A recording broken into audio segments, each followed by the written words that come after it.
Una sa ating mga balita, dadalhin na ng Pilipinas sa Arbitral Tribunal ng United Nations Convention on the Law of the Sea ang usapin ng pinag-aagawang teritoryo ng bansa at ng China. Ayon sa DFA, ito ay kaugnay pa rin sa 9-line claim ng China sa West Philippine Sea.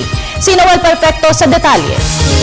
Formal ng dinala ng bansang Pilipinas ang pinag-uusapang issue kung sino nga ba ang tunay na may karapatan sa West Philippine Sea sa United Nations Convention of the Law of the Sea o UNCLOS upang madala ang bansang China sa isang arbitral tribunal at tuluyan na magkaroon ng isang matahimik at matagalang solusyon sa kontrobersiya ng West Philippine Sea o Bajo de Masinloc. Sa isang mabilisang press conference sa Kagawaran, mismong si Secretary Albert Del Rosario kasama si Solicitor General Francis Hardelesa ang nagpahayag ng mensahe ng pamahalaan sa isang note verbal kasama pa ang notification and statement of claim sa mga media men.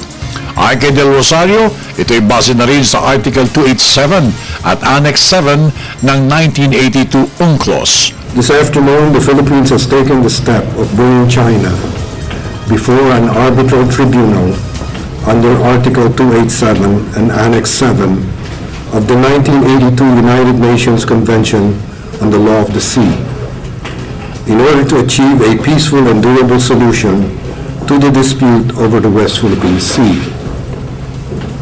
At around 1 o'clock this afternoon, the Chinese ambassador to the Philippines, Her Excellency Ma Keqing, was summoned to the Department of Foreign Affairs and was handed a note verbal by Assistant Secretary Teresa Lazaro. The verbal contains the notification and statement of claim that challenges before the arbitral tribunal the validity of China's 9-line claim to almost the entire South China Sea, including the WPS, and to desist from unlawful activities that violate the sovereign rights and jurisdiction of the Philippines under the 1982 UNCLOS. Ayon pa kay Secretary Del Rosario, mismo ang Pangulong Benigno Aquino III ang nagtulak na madala sa arbitral tribunal ang bansang China, kaugnay ng ipinatupad nitong 9-line na ipinagdidiinan ng kagawaran na labag sa international law, partikular sa UNCLOS. This notification initiates the arbitral proceedings under Article 287 and Annex 7 of UNCLOS. The initiation of arbitral proceedings against China on the 9-line is an operationalization of President Aquino's policy for a peaceful and rules-based resolution of disputes in the West Philippine Sea in accordance with international law, specifically UNCLOS. The Philippines has exhausted almost all political and diplomatic avenues for a peaceful negotiated settlement of its maritime dispute with China. On numerous occasions dating back to 1995, the Philippines has been exchanging views with China to peacefully settle these disputes. To this day, a solution is still elusive. We hope that the arbitral proceedings shall bring the dispute to a durable solution.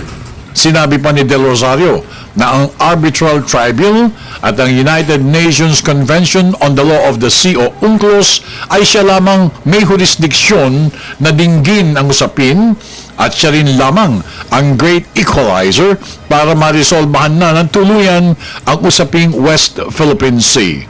Number 1. The Philippines asserts that China's so-called 9-line claim that encompasses virtually the entire South China Sea, West Philippine Sea, is contrary to UNCLOS, thus unlawful. 2. Within the maritime area encompassed by the 9-line, China has also laid claim to occupied and built structures on certain submerged banks, reefs, and their low tide elevations that do not qualify as islands under UNCLOS, but are parts of the Philippine continental shelf or the international seabed. In addition, China has occupied certain small, uninhabitable coral projections that are barely above water at high tide and which are rocks under Article 121 3 of UNCLOS. Number 3, China has interfered with the lawful exercise by the Philippines of its rights within its legitimate maritime zones, as well as to the aforementioned features and their surrounding waters. 4, the Philippines is conscious of China's declaration of August 25, 2008, under Article 298 of UNCLOS regarding optional exceptions to the compulsory proceedings, and has avoided raising subjects or making claims that China has, by virtue of that declaration, excluded from arbitral jurisdiction. Para sa Telebisyon ng Bayan, ako naman si Noel Perfecto.